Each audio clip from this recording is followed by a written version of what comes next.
사랑하는 부모님과 가족의 건강을 위해 건강 365 좋아요와 링크 공유 부탁드립니다. 건강 365 예! 박광식의 건강 이야기, 오늘 함께할 주제는 무릎관절염입니다. 삼성서울병원 정형외과 왕준호 교수님 모셨습니다. 안녕하십니까? 네, 안녕하세요. 왕준호입니다. 리포터 전선 씨 안녕하세요. 네, 안녕하세요. 네, 무릎관절염으로 고생하는 분들이 사실 많죠. 네. 한 어느 정도의 통계가 있나요? 통계는 많지만 거의 60세 이상이 있는 경우, 70세 이상인 경우에 거의 50% 이상 된다고 볼 수도 있겠습니다. 그럼 확실히 나이하고 관련이 있나 봐요? 네. 그럼요. 무릎이 관절염이라는 것은 네. 퇴행성 관절염이고 그런 것들은 많이 써서 생기는 거기 때문에 인간의 수명이 늘어날수록 퇴행성 관절염 환자는 늘어날 수밖에 없죠. 근데 보통 피부는 20대부터 늙는다고 하잖아요. 그러면 관절도 역시 20대부터는 아니어도 네. 30대부터는 좀 이렇게 늙어가고 있다, 이렇게 생각을 해도 될까요? 네, 그렇죠. 뼈나 관절은 이렇게 피부보다는 노화가 조금 늦긴 해도 그래도 이제 30대, 40대 되면서 그러니까 무릎이 닳아서 없어지는 그런 관절염이 생기는 환자들이 많이 있습니다. 그러면 무릎관절염을 퇴행성이라고 부르는 이유도 그런 연유일까요? 네, 퇴행성 관절염이란 말 자체가 많이 써서 생기는 관절염이다, 이렇게 이야기할 수 있습니다. 네, 이러한 퇴행성이란 말 때문에 오해의 소지가 있는데 네. 많이 써서 생기는 거기 때문에 무릎을 안 쓰는 게 답이다. 그래서 운동을 안 하시는 분이 있는데 운동을 안 하셔서 통증이 더 심해져서 불편한 분들이 많기 때문에 퇴행성 관절염에 대해서 정확히 이해하는 것이 매우 중요하다 얘기할 수가 있겠습니다.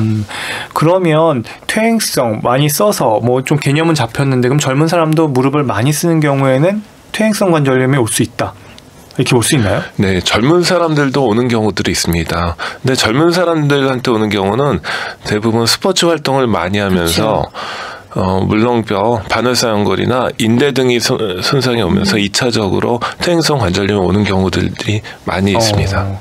그러면 관절염, 그 뒤에 염이 염증이라는 뜻인가요? 네. 관절염이라는 그 말, 염이라는 말 때문에 사실은 좀 오해의 여지도 많이 있긴 하는데요.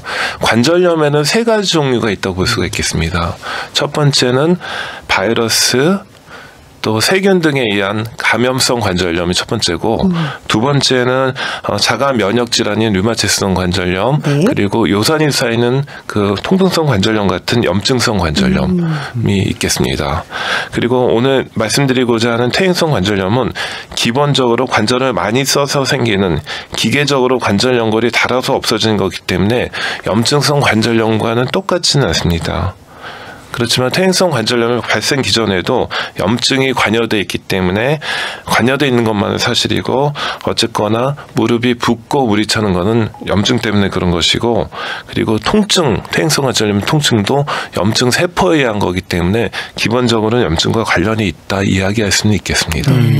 그러면 이제 무릎 관절염은 결국은 이런 염증 얘기해 주신 대로 이런 원리 때문에 결국 무릎이 원래 하던 그 기능이 망가지고 구조가 망가질 것 같은데요. 그걸 조금 더 잘 이해하려면 좀 무릎 관절의 구조, 기능들 좀 설명해 주시면 좋을 것 같아요. 네. 무릎 관절이라는 것은 사실 우리 몸에서 가장 큰 관절입니다. 체중 부하도 많이 하고 있고요. 허벅지뼈, 대퇴골이는 뼈하고 그다음에 종아리뼈, 경골이라는 뼈가 2개의 큰 뼈가 만나서 관절을 이루고 있는데요. 2개의 뼈가 만나는 곳에서는 관절이 부드럽게 움직이기 위해서 만나는 면은 관절 연골이라는 것으로 덮여 있습니다. 이 관절 연골이 닳아서 없어지는 것이 관절염이라 할 수가 있겠습니다. 결국 무릎 관절은 굽히고 펴는 일을 하는 거죠? 맞아요. 네, 그것이 가장 중요한 관절의 역할입니다. 2개의 큰 뼈가 굽혔다 폈다 할 수 있게 하기 위해서는 사실은 그 2개의 뼈를 연결시켜주는 경첩 같은 것이 필요한데, 그 경첩 같은 역할을 하는 것이 바로 인대라 할 수가 있겠습니다. 그러면 저는 무릎뼈만 생각했는데 그 인대 손상도 사실은 무릎 하면 우리가 무릎뼈만 다른다고 했는데 그 인대도 영향이 있는 건가요? 네, 그렇죠. 무릎에 인대 손상이 있게 되면은 무릎이 덜렁거리게 됩니다. 불안정하게 되는데, 문에는 경첩이라는 게 있는데 경첩이 고장나서 문이 덜렁거리면은 그렇죠.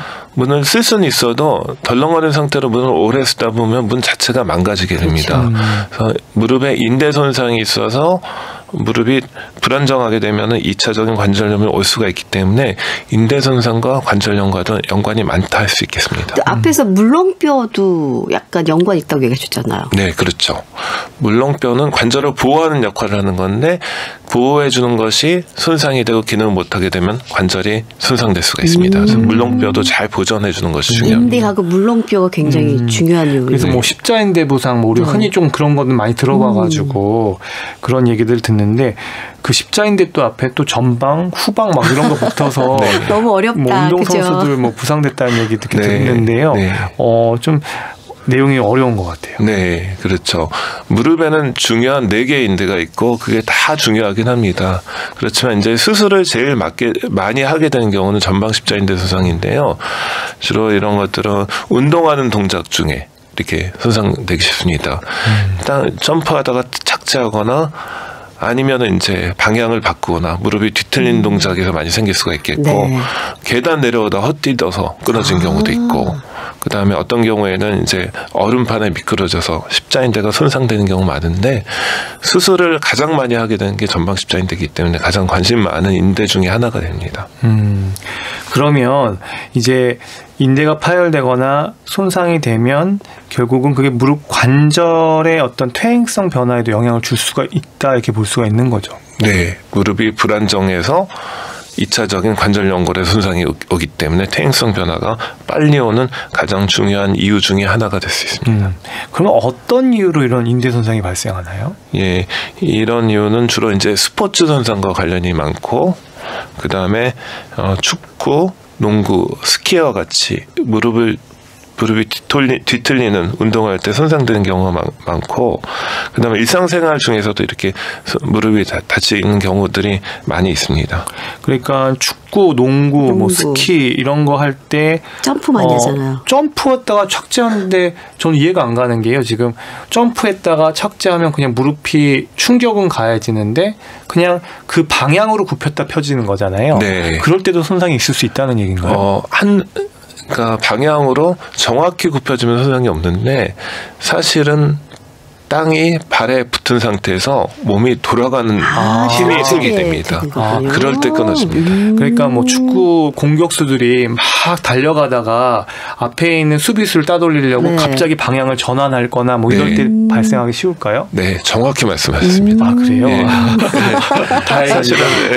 사실은 축구보다도 십자인대 손상이 제일 많은 경우는 핸드볼이고요. 핸드볼. 예, 핸드볼인 경우에는 주로 이제 잘 보시면 알겠지만 슛을 하는 동작에서 수비수를 피하기 위해서 한쪽 방향으로 가는 척하다가 돌려서 이렇게 그런 경우가 많고 속임수라고 하잖아요. 보통. 그럴 때 많이 그럴 때 많이 손상이 되는 거예요. 그러면 축구, 농구, 스키 이런 거 외에도 일반인들도 뭔가 달려가다가 갑자기 뒤로 돌거나 방향을 바꿀 때? 갑자기 바꿔야 되는 상황일 땐 좀 위험하겠네요. 네, 그렇죠. 그럴 때 좀 주의를 요하는 경우들이 많이 있습니다. 전 갑자기 이 생각이 나요. 어떤 생각이요? 우리가 뷔페에 가가지고 식사를 하거나 뭐 그럴 때 이렇게 쭉 줄을 따라 가잖아요. 네. 근데 꼭 어떤 분들은 방향을 바꿔가지고 갑자기 뒤쪽으로 순서로 음식을 가지러 가시는 분들이 있어요. 그럼 그때 꼭 충돌 위험이 있거든요. 그렇죠. 충돌 위험도 있고 그런 분들도 역시 그 관절이 손상될 수 있는. 물론 그 정도의 그 방향 전환으로 되지 않겠지만 조금 더 가속을 붙어서 달리기를 하다가 달릴 정도의 그 가다가 그 힘의 축이 이제 완전히 틀어질 때 손상될 수 있다. 이렇게 좀 정리해도 되겠죠? 네. 그러면 이제 앞서서 제가 이게 들었던 단어 중에 반월상 연골 얘기하셨는데 또 어려운 단어였는데 제가 그때 바로 물어보지를 못했어요. 이 반월상 연골 이게 뭐고 이걸 왜 지금 강조하시는지 궁금합니다. 네, 반월상 연골은 무릎의 가장 중요한 구조 중에 하나인데요. 모양 자체가 사실은 달처럼 생겼다고 그렇게 부르고 있는데 사실은 반달보다는 우리가 초승달 비슷하게 생긴 이렇게 생긴 연골입니다.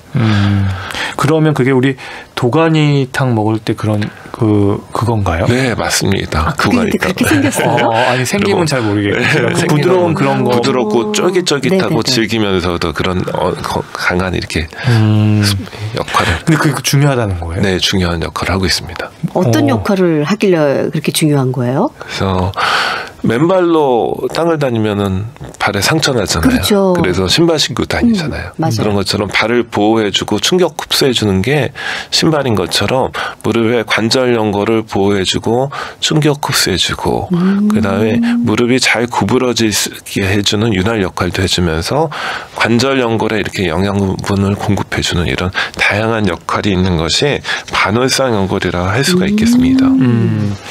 그러면 꽤 우리가 도가니를 생각해도 그렇지만 무릎이 되게 한마디로 쿠션처럼 충격을 흡수해주고 그런 역할일 텐데 이게 왜 손상이 되죠? 그러니까 한마디로 충격을 완화해주는 쿠션이 손상되기보단 뒤에 있는 뼈들이 손상돼야 이해가 가는데 네. 이거 자체가 손상된다는 게 조금 이해가 안 가는데. 네, 사실 탄력성이 매우 높은 조직이기 때문에 잘 손상되지는 않습니다. 특히 젊은 사람인 경우에는 아주 쫄깃쫄깃하고 탄성이 높기 때문에 잘 손상이 되지는 않지만 젊은 사람인 경우는 강한 충격이 있을 경우 손상될 수 있습니다. 그 원인은 뼈하고 뼈 사이에 끼어 있기 때문에요. 그 뼈하고 뼈 사이에 찍혀서 이렇게 손상이 되게 됩니다. 그 탄력 이겨낼 수 있는 그 탄성을 갖다가 넘어가는 경우 정도의 그 힘과 충격이 발생했을 때는 찢어질 수 있다. 네. 이렇게 좀 보면 되겠네요. 네, 또 나이 드는 사람 경우에는 사실 나이 들면서 피부도 탄력이 떨어지잖아요. 그렇죠. 그것처럼 반월상 연골도 탄력이 떨어지고 딱딱해지게 됩니다. 그런 경우에는 젊은 사람처럼 큰 충격에 의해서 손상되는 게 아니고 약한 충격이나 일상생활을 하다가 갑자기 무릎에 뚝 소리가 나면서 연골이 끊어지는 경우도 있습니다. 아니 그러면 사실은 오늘 제가 무릎관절염 주제로 한다고 해서 네. 제가 제일 궁금했던 게 하나가 네. 있어요. 뭘까요? 도가니탕을 먹으면 네. 무릎 관절 그런 이 지금 방금 반월상 연골판 같은 게 좀 네. 튼튼해지나요? 어떻게 생각하세요? 아니 많이들 그럴 거라고 생각하고 네. 그렇죠. 뼈 그렇죠. 그게 콜라겐도 네, 콜라겐도 많이 따로 보충제로도 많이 먹고요. 그렇죠. 여러 가지 상품도 많은데 사실 그러면은 우리 소나 돼지 이렇게 뇌를 갈아서 먹으면은 머리가 좋아질까요?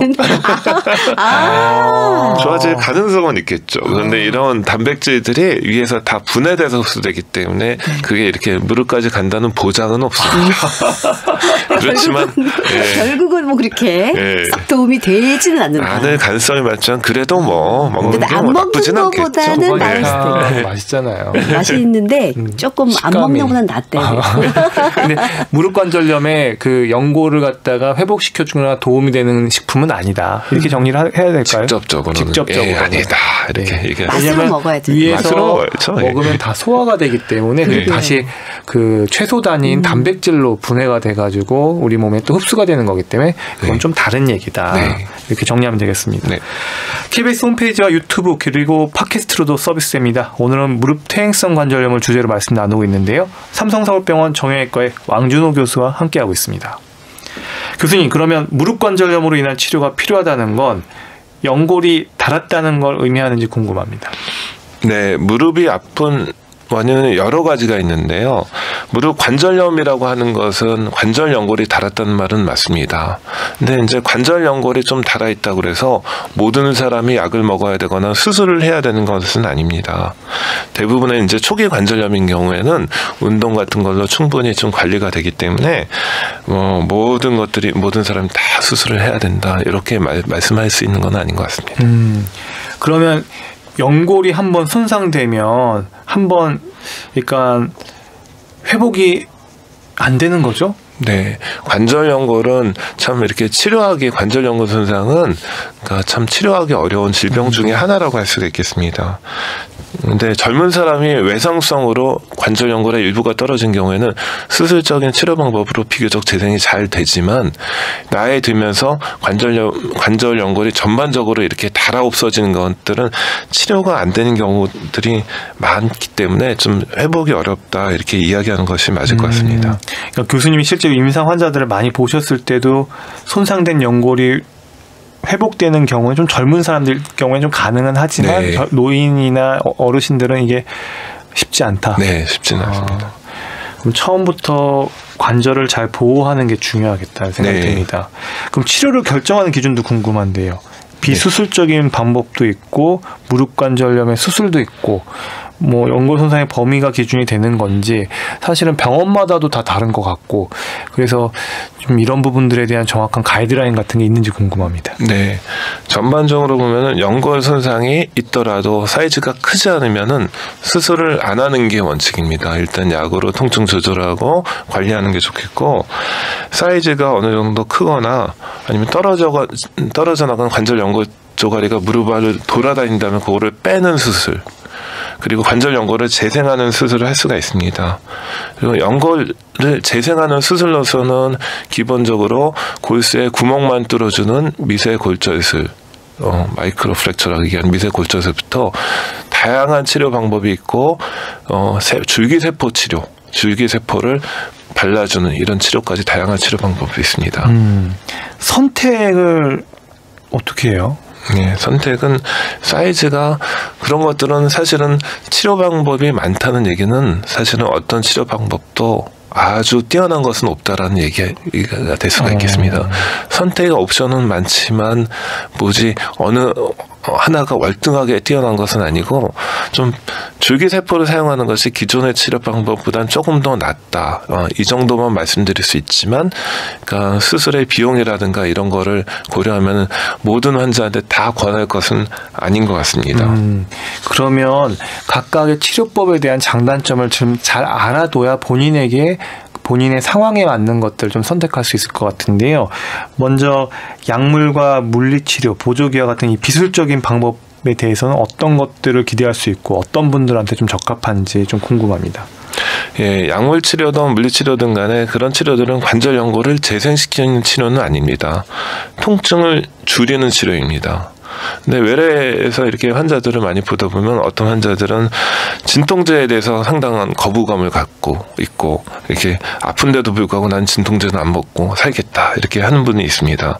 그렇지만 이제 진통제는 단순히 통증을 줄이는 것뿐만 아니라 통증을 줄임으로써 일상생활을 잘할 수 있고 운동을 할 수 있게 만들어주고 운동을 할 수 있게 만들면서 건강하게 일상생활을 할 수 있게 해주는 그런 선순환의 효과가 있기 때문에 무조건 거부하는 것은 뭐 이렇게 좋은 방법은 아니라 생각합니다. 아픈데도 불구하고 진통제가 싫으니까 나는 그 라이프 퀄리티 삶의 질이 떨어지는데도 불구하고 참고 살겠다 그런 것은 아닌 것 같고 이런 비수술적인 치료는 초반기에는 이런 치료 방법을 잘해서 조절이 되기 때문에 심하지 않은 경우에 이런 치료를 먼저 시도해 보는 것이 좋습니다. 그럼 비수술적인 방법과 수술 사이에 시술이 있는 것 같아요. 그러니까 비수술적인 방법, 뭐 비침습적인 방법, 뭐 이런 걸로 많이들 알리려고 하는 것 같은데 네. 시술 치료도 좀 설명 좀 해주시죠. 네, 시술이라고 그러니까 얘기하는 경우 환자 입에서 이렇게 시술이라는 이야기가 많이 나오고 있는데요. 무릎 관절의 시술이라는 이야기는 사실은 이게 좀 일부 병원에서는 무릎의 관절경 수술을 환자가 듣기에 부담을 줄여주기 위해서 시술이라 이야기하는 경우는 많이 있습니다. 그렇지만 그것도 사실은 마취를 해야 되고 조금 째지만 칼로 피부를 절개하고 하는 거기 때문에 시술보다는 작은 수술이다 이렇게 이야기하는 것이 맞습니다. 근데 관절 연골의 퇴행성 관절염인 경우 이런 관절 내시경으로 씻어주는 수술 또는 시술이라고 이야기하는 것이 실질적으로 큰 효과가 없는 것으로 많이 밝혀져 있기 때문에 물렁뼈 찢어진 거 관절경 수술하는 건 효과가 있어도 일반적인 퇴행성 관절염의 관절경 시술은 큰 효과가 없다 이렇게 이야기할 수가 있겠습니다. 그거 말고 뭐는 이제 주사를 맞는 거 이런 맞아요. 것들이 시술이라 이야기할 수가 있겠습니다. 주사는 어때요? 주사는 크게 두 가지로 나뉠 수가 있는데요. 일단 스테로이드 주사, 환자들이 뼈 주사라고 알고 있는 거, 그다음에 연골 주사. 그 관절 연골 성분인 히루안산이라는 관절 연골 성분인 것을 맞는 거, 이 두 가지 방법이 있습니다. 통증 완화 효과에서는 스테로이드가 좋지만 스테로이드는 관절 연골에 좀 안 좋은 영향을 주기 때문에 급한 경우에 1년에 한두 번 정도 맞는 건 괜찮지만 자주 맞는 걸 권해주지 않고 관절 연골 주사로 이야기하는 거는 효과는 아주 높진 않지만 어느 정도 통증 완화 효과가 있기 때문에 6개월에 한 번 정도 맞는 거를 이렇게 좀 보존적인 치료, 비수술적인 방법으로 시도해 볼 수는 있겠습니다. 그러니까 어르신들 뼈 주사라고 불리는 스테로이드 주사는 너무 자주 맞으시면 안 된다는 거 한 1년에 한두 번 정도 이렇게 고려하는 게 좋다라고 얘기를 해주셨고 그다음에 하나는 스테로이드 주사 말고 또 하나 뭐였죠? 연골 주사. 연골 주사. 예. 그 성분이 히루안산이라고. 히루안산. 예. 이것도 한 6개월에 한 번 정도는 괜찮지만 이것도 너무 자주 맞는다고 그게 좋은 건 아닌 거죠? 네, 그렇죠. 그리고 이 주사들 이렇게 얘기를 하셨고 이제 그럼 수술적인 방법 인공관절에 대한 설명 좀 부탁드려요. 네, 관절염이 많이 진행된 경우에는 인공관절 수술을 하는 게 유일한 해결책일 수도 있습니다. 그러면 인공관절은 그냥 딱 수술이 딱 한 종류인가요? 인공관절도 사실은 전체 다 하는 전체 연술이 있고요. 그 다음에 주로 내측에만 관절 연골에 그 퇴행성 관절염이 오는 경우가 많기 때문에 내측만 하는 부분 치환술 이렇게 크게 두 가지로 나눌 수가 있겠습니다. 그러면 인공관절도 이 부분만 하는 게 있군요. 그럼 부분이 낫나요? 아니면 전체가 낫나요? 부분만 할 수 있으면 부분만 하는 게 더 낫겠죠. 그러니까 손상된 그 부분만 딱 하는 게 훨씬 더 낫다. 네. 최소화하는 거죠. 그러니까. 네. 그러면 둘 다 이제 무릎 관절염이 양쪽으로 올 텐데 보통 걷는 패턴이나 이런 것 때문에. 네. 그럼 인공관절도 수술을 한꺼번에 동시에 하나요? 동시에 양쪽 다 할 수는 있긴 한데요. 보통 이제 통증이 심한 쪽 먼저 하고 경과를 보고 하는 경우 이런 경우들도 더 많습니다. 근데 환자분들 중에는 수술 한 번 할 때 둘 쪽 다 받고 싶다는 분도 안 계세요? 그런 분이 있으세요. 그럼 어떻게 해요? 그래서 약간의 그러니까 사실 인공관절은 피가 많이 날 수 있는 수술이기 때문에 이렇게 건강하신 분들은 아니면은 좀 그렇게 하지 말라고 말씀드리고 건강하신 분들 그렇게 할 수는 있는데 장점은 한 번 아프다는 거고 단점은 양쪽이 아프기 때문에 재활이 많이 힘들다는 거죠. 많이 힘들다. 예, 다 장단점이 의사 선생님 말대로 일단 한쪽씩 하는 방향으로 하는 게 좋을 것 같고요. 그리고 이 나중에 좀 재활에 대해서 여쭤보고 싶은데요. 한쪽만 일단 인공 무릎을 한 경우에 걸을 때 보행을 실제로 하기까지는 한 어느 정도 시간이 걸리나요? 좀 이렇게 수술하기 전에 얼마나 근력이 약해진 사람이냐 이런 거에 따라서 다르긴 하지만 그래도 재활을 열심히 하시면은 보통 2주 내지 4주 한 달 이내에 이렇게 보행기 떼고 걸을 정도로 회복은 많이 되십니다. 그래서 한두 달 정도 지나면은 수술 전보다는 잘 걸을 수 정도로 이렇게 회복되는 경우들이 많이 있습니다. 그러면 둘 다 이제 이런 여러 가지 인공관절 무릎 이렇게 수술을 하는 경우에 수술 후에 어떤 합병증이라든가 이런 후유증 같은 게 있을 수도 있나요? 네. 그러면 인공관절 이후에 가장 그 무서운 합병증은 감염입니다. 세균 들어와서 무릎 인공관절 수술한 것에 감염이 되면은 굉장히 큰 금속이 관절 안에 들어있는 거기 때문에 조절이 안 되기 때문에 그것을 뽑아내야 되는 경우가 많고 한번 감염이 생겨서 뽑아내면은 재수술하기도 어렵고 재수술을 해도 결과가 안 좋기 때문에 가장 큰 문제가 감염이라고 할 수가 있겠습니다. 인공관절을 하게 되면 결국은 내 몸에 어떤 외부 물질이 들어오는 거라서 네. 그 관절도 인공관절도 나온 제품이나 상품이 상당히 종류가 많을 거고 네. 재료도 많을 것 같아요. 네. 어떤 재료들을 사용해야 되는지 환자가 선택할 수 있는지도 궁금하고요. 네. 아니면 주로 어떤 지금 것들이 사용되고 네. 예전하고 좀 달라진 것들이 더 개발된 것들이 있다면 좀 소개를 해주시죠. 네, 사실은 그 과거에는 티타늄이라는 금속 재질을 많이 썼는데 요즘에 무릎 인공관절은 코발트 크롬이라는 합금 제품의 대부분이 그거를 사용하고 있기 때문에 크롬. 네, 그래서 그러고 대부분의 회사들이 비슷한 거를 사용하고 있기 때문에 굳이 재료에 관해서는 이렇게 크게 걱정하실 필요는 없습니다. 그러면 이제 중요한 거는 자기 몸에 맞게끔 설계된 게 들어가야 된다는 건데요. 이게 네. 많이 중요하지 않을까 싶어요. 수술하는 과정에서도 각도나 이런 것들도 네. 세심하게 주의를 기울여야 되지 않을까 싶은데요. 네. 근데 인공관절이라는 게 지금 시행된 지 30년, 40년 이상 됐기 때문에 일단 기술은 사실은 어느 정도 이렇게 뭐라 그러나 평준화된다고 볼 수 있겠습니다.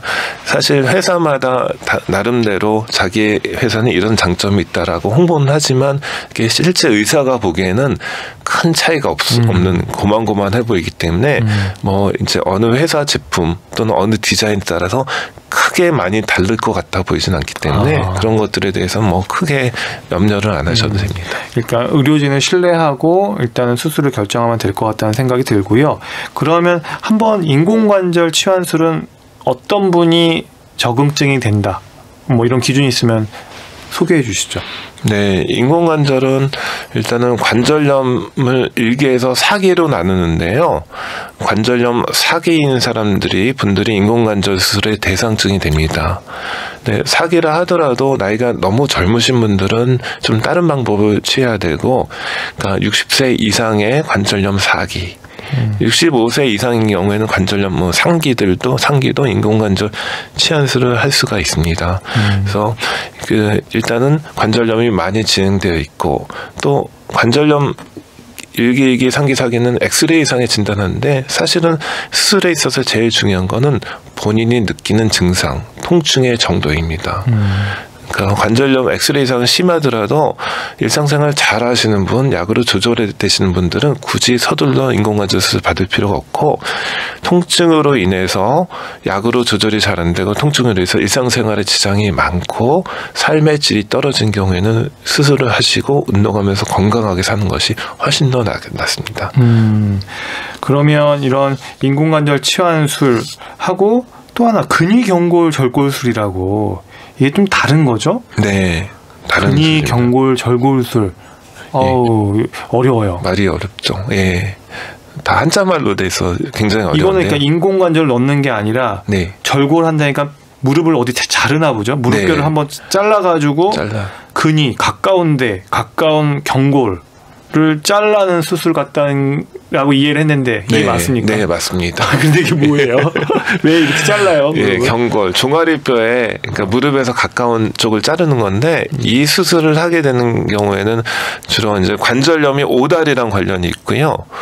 오다리인 경우 관절염이 더 빨리 진행될 수가 있기 때문에 오다리를 교정함으로써 관절염의 진행 속도를 늦추고 통증을 줄여주고, 그럼으로써 인공관절 시기를 늦출 수 있는 수술 방법이 근위경골절골술을 할 수가 있겠습니다. 그럼 이거는 어떤 분들이 받으면 좋아요? 네, 이분들은 이제 사실 60세, 65세 이상인 분들은 주로 인공관절을 먼저 생각해야 되겠지만은 50대이신 분, 이런 분들은 인공관절 하기엔 너무 젊고, 그 다음에 이제 관절염 4기가 아니고 한 3기 정도, 2기나 3기인 분들은 이런 수술을 함으로써 인공관절 시기를 늦출 수가 있기 때문에 이런 분들이 좀 수술 받았을 때 효과가 있겠습니다. 제가 오다리인데요.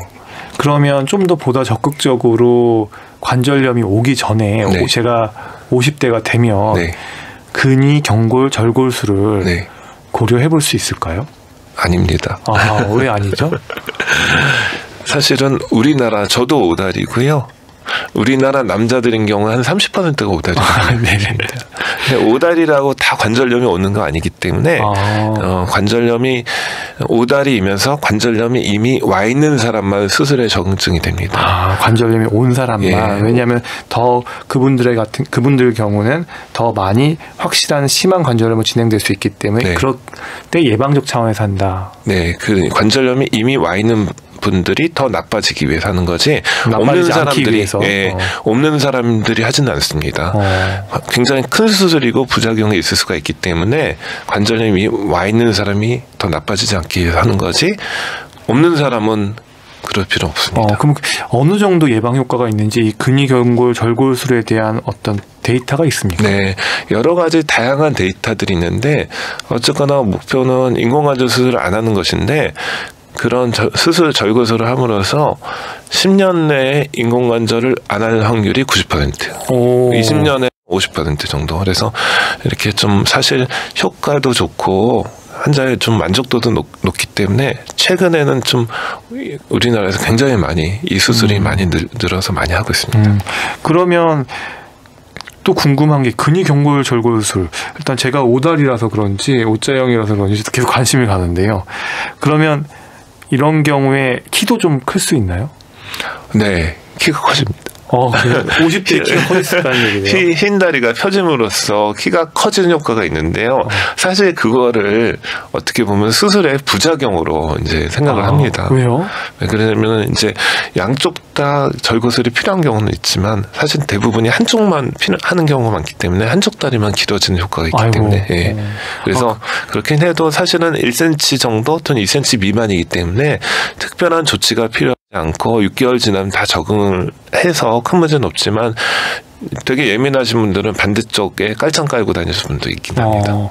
그럼 근위경골 절골술은 양쪽을 받는 게 아니라 한쪽만 하는 건가요? 네, 아픈 쪽만. 아픈 쪽만. 예, 오다리가 양쪽이라도 관절염이 있는 쪽만 하고 없는 쪽은 안 하는 수술이기 때문에 간혹 양쪽 다 하시는 분들도 있습니다. 아니 근위경골 절골술은 제가 오늘 정말 이렇게 자세히 알게 됐네요. 네.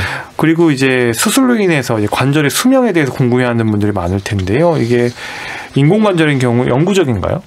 네, 40대나 50대 인공관절을 하신 분이 계신다면 수명에 대해서 좀 걱정하셔야 되는 게 맞습니다. 근데 대부분의 경우 60대 이상에서 하기 때문에 수명에 대해서 크게 걱정을 안 하셔도 됩니다. 뭐 감염만 되지 않고 수술만 제대로 됐다면 사실 60대이신 분이 80대까지 쓰시는데 큰 문제 없는 경우가 90%, 95% 되기 때문에 크게 걱정 안 하셔도 되고 그동안 수술 기술도 많이 발전했고 그다음에 인공관절 기계도 많이 발전했기 때문에 지금 수술 받는 분들은 그런 것들은 크게 염두 안 하시고 그냥 수술 받고 지내셔도 무관할 것 같습니다. 수술 후에 어떤 관리라든지 환자들에게 강조하는 부분이 있다면 어떤 게 있을까요? 인공관절 수술하신 다음에 또 아까 감염을 얘기했지만은 또 하나의 문제가 뭐냐면은 인공관절 주변에 골절이거든요. 기력이 없어서 쓰러지면서 인공관절 주변에 골절이 생기면은 사실은 재수술을 해야 되는 경우도 많고 골절 수술한 다음에 각도가 안 들어오고 고생하시는 분이 많이 있습니다. 그렇기 때문에 골절 안 생기게 하는 거 중요한데 그렇게 하기 위해서 제일 중요한 거는 안 넘어지는 건데 안 넘어지기 위해서는 하지 근력 유지를 잘 하시는 거. 균형 감각 유지를 잘 하시는 게 중요합니다. 그렇게 하기 위해서는 꾸준하게 운동을 해서 하지 근력 유지를 잘 하실 수 있도록 운동을 꾸준하게 하시는 것이 매우 중요하다 할 수 있겠습니다. 그리고 감염에 취약하기 때문에 인공관절 하신 쪽의 무릎에는 절대 주사도 맞지 말고 침도 맞지 말고 이렇게 하셔야 되겠습니다. 이렇게 무릎관절염에 대한 질문과 답 들어봤는데요. 박광식의 건강 이야기 듣고 있습니다. 오늘은 무릎 퇴행성 관절염에 대한 말씀입니다.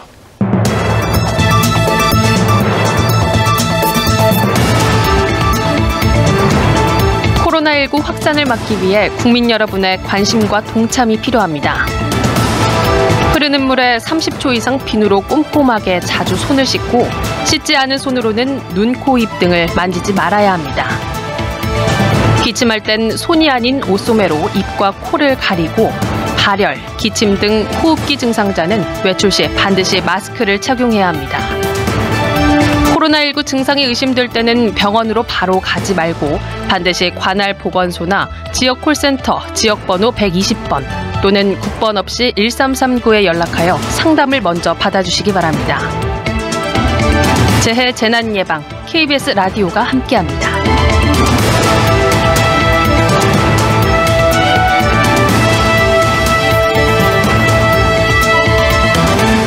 박광식의 건강이야기 삼성서울병원 정형외과 왕준호 교수와 함께합니다. 무릎 퇴행성 관절염에 대한 말씀 듣고 있습니다.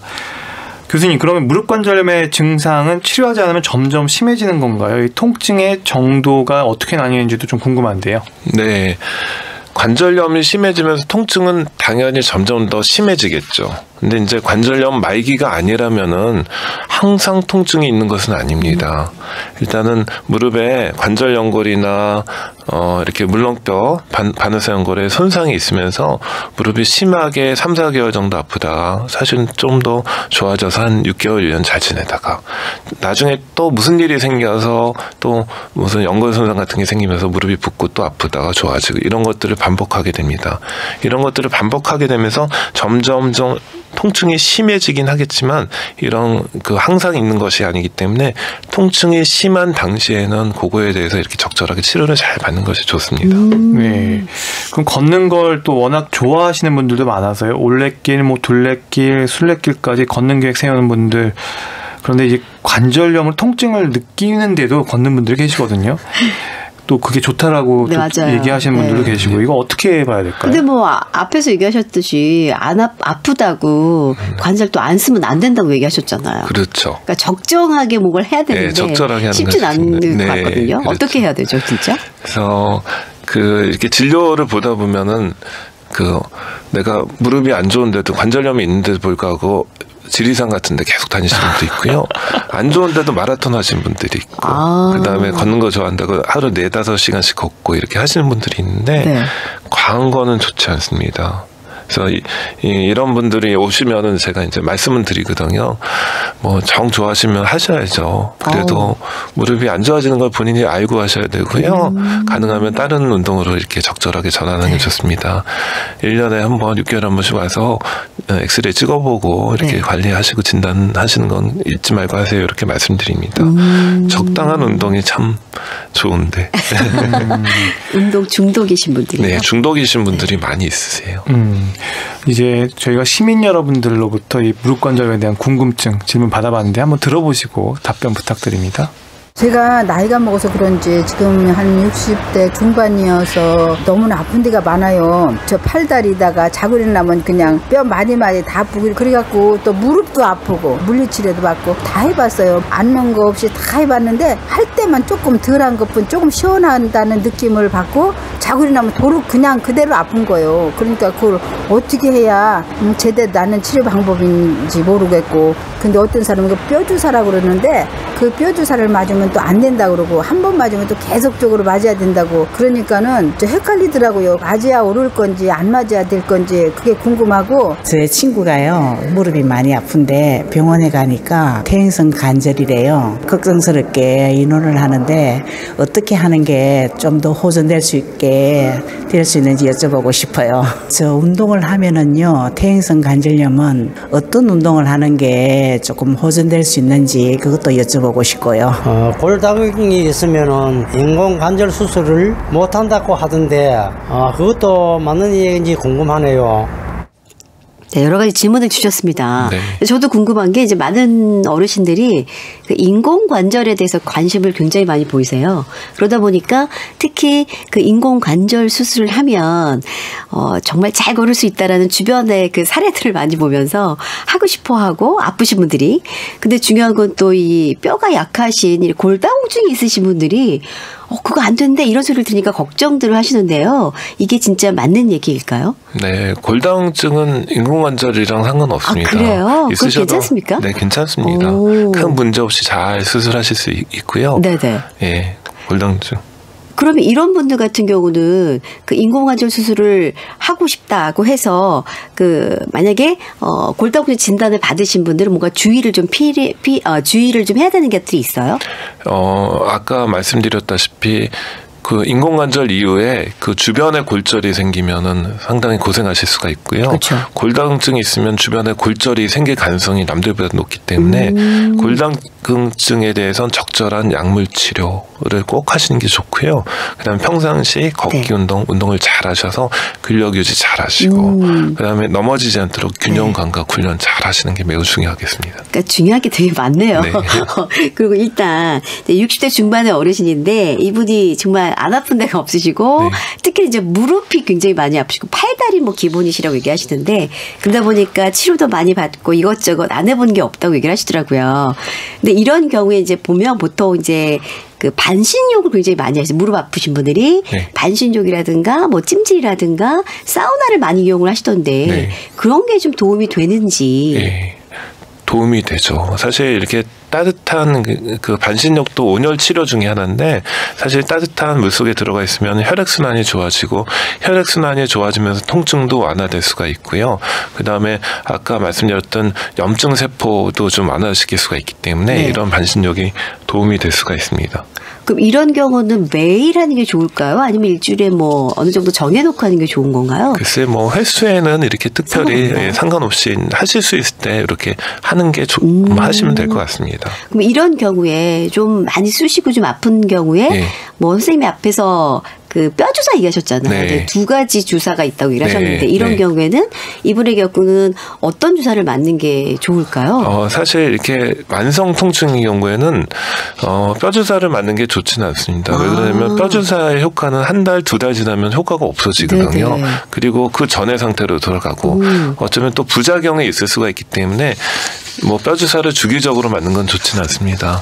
그렇지만 통증이 심했다 덜했다 하신 분들은 네. 심할 때 한 번 정도 이렇게 뼈 주사를 맞는 게 도움이 될 수가 있기 때문에 주기적으로 뼈 주사를 맞는 거는 좀 권하지 않고요.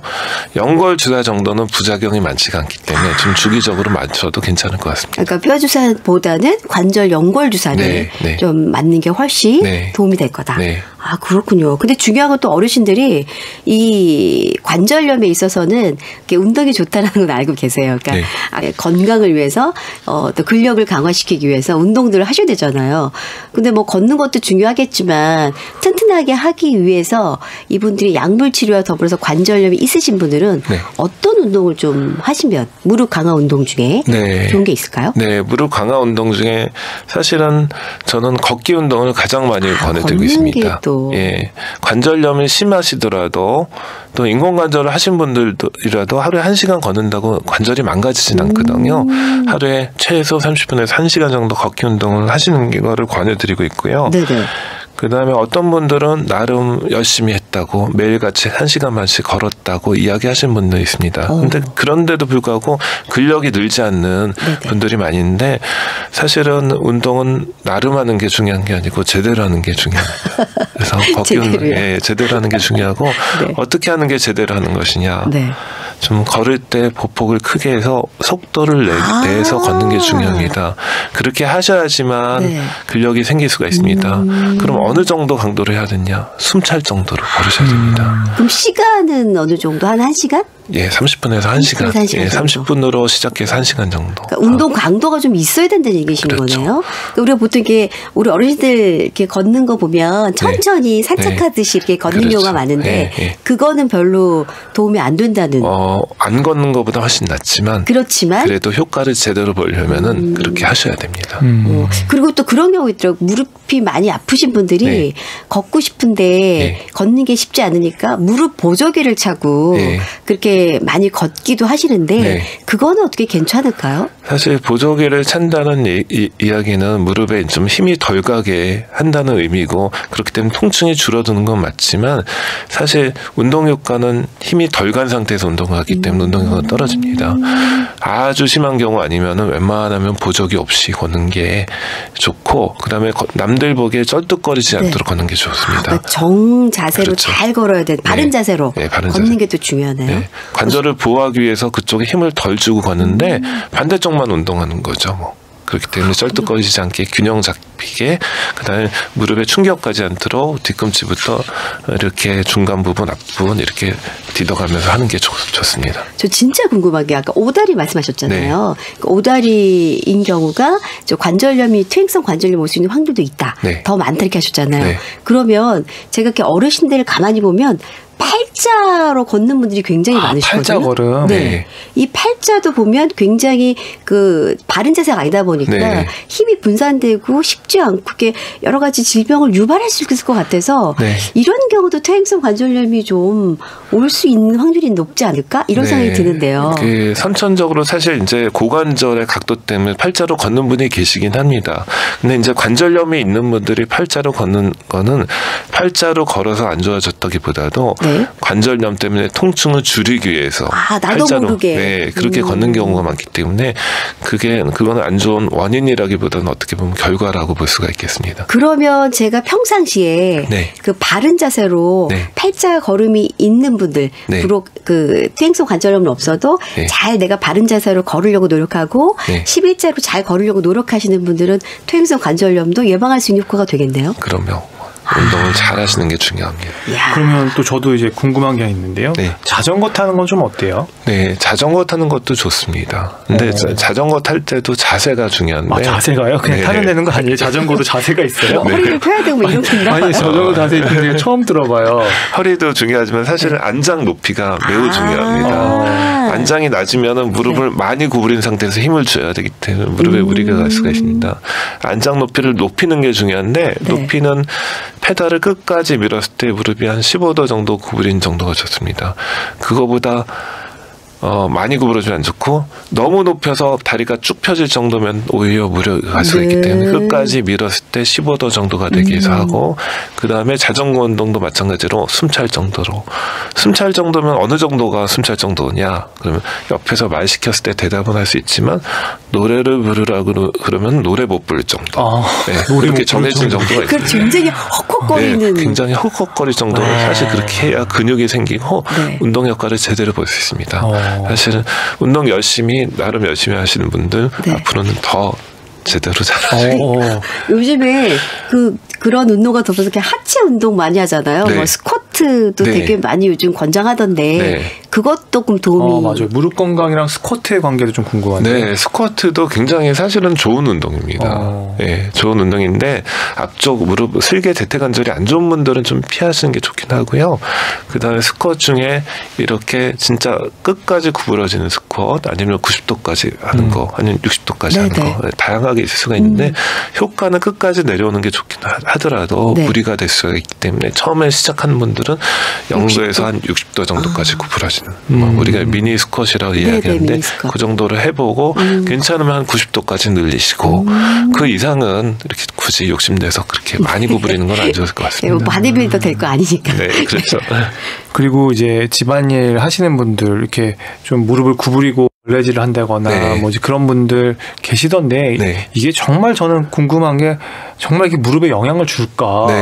사실 이게 앞에 체중부와는 더 약할 거라서 좀 이게 의문이었거든요. 네. 그렇죠. 무릎 관절의 체중 부하는 안 되긴 해도 아까 말씀드렸던 것 중에 반월상형고 물렁뼈가 구부린 자세, 무릎 꿇는 자세, 양반다리에서 이렇게 강하게 눌린 자세가 됩니다. 근데 이제 건강한 뭐 10살, 20살은 상관없겠지만 50대, 60대, 70대 되신 분들이 그런 눌린 자세에서는 탄력이 떨어지는 물렁뼈에 퇴행성 변화가 올 수 있기 때문에 그런 자세는 가능하면 피하는 것이 좋습니다. 나이 들면 근데 신체적으로 무릎에는 더 이렇게 불리해지는 것 같아요. 그렇죠. 왜냐하면 나이가 들면 배는 나오고 팔다리는 가늘어지고 이런 것들이 많은데 배 나오는 것, 뱃살, 비만 이런 것들이 관절염에 이렇게 영향을 주나요? 네, 그렇죠. 사실 팔다리 가늘어지고 뱃살 나온다는 거는 운동을 안 한다는 이런 결과이기 때문에 그런 거고요. 사실 나이 들면서 체중 분포가 달라지면 그렇게 된다고는 하는데 일단은 그런 거를 막는 게 중요합니다. 그 운동 열심히 해서 팔다리의 근육량을 늘리고 그 다음에 운동을 열심히 해서 뱃살을 줄이는 것이 사실 그렇게 관리를 잘 하셔야 관절염을 예방할 수 있겠다. 근데 진짜 살이 찌면은요 무릎이 제일 먼저 좀 약간 시큰거리고 아프고 이런 느낌이 와요. 그렇죠. 사실 체중을 5% 줄이면 통증 50% 줄인다고 이야기하고 있거든요. 진짜 엄청난 효과네요. 그러니까 다들 여러분들 하루 그러니까 본인의 몸무게 4kg 내지 5kg 목표를 잡고 한번 빼보세요. 본인이 실감할 거예요. 4kg에서 5kg? 네, 쉽진 않지만 오늘부터 저 강행합니다. 쉽진 않지만 분명 그거는 제가 장담할 수 있습니다. 효과는 4kg, 정말 통증의 50%를 감소시킬 수 있다. 체중 5%를 빼면 근데 체중 빼는 게 쉬운 게 아닐 것 같은데. 정말 근데 하지만 분명한 거는 체중 5% 감량하면 통증이 절반으로 감소하기 때문에 드시고 있던 통증, 이런 진통제 같은 약들도 줄일 수가 있다는 거 꼭 한번 실천해 보시기 바랍니다. 교수님 이제 거의 마무리할 시간이 다 됐는데요. 네. 오늘 무릎 관절염과 관련해 가지고 좀 마지막 조언 부탁드립니다. 네. 무릎 관절을 잘 관리하기 위해서는 3가지 다시 한번 강조해 드리겠습니다. 운동 꾸준히 해서 근력 잘 유지하는 거, 무릎에 안 좋은 자세 피하는 거, 쪼그리 앉기 긁기. 3가지는, 3번째는 체중 줄이는 거. 저는 항상 환자들한테 강조하고 있는 내용인데요. 그렇게 3가지를 잘 유념해서 관리를 잘 하시면은 다들 관절염이 있더라도 다들 건강하게 행복하게 자기 삶의 질을 유지하면서 잘 사실 수 있을 것 같습니다. 네, 오늘 말씀 잘 들었습니다. 삼성서울병원 정형외과 왕준호 교수님 오늘 말씀 다시 한번 감사합니다.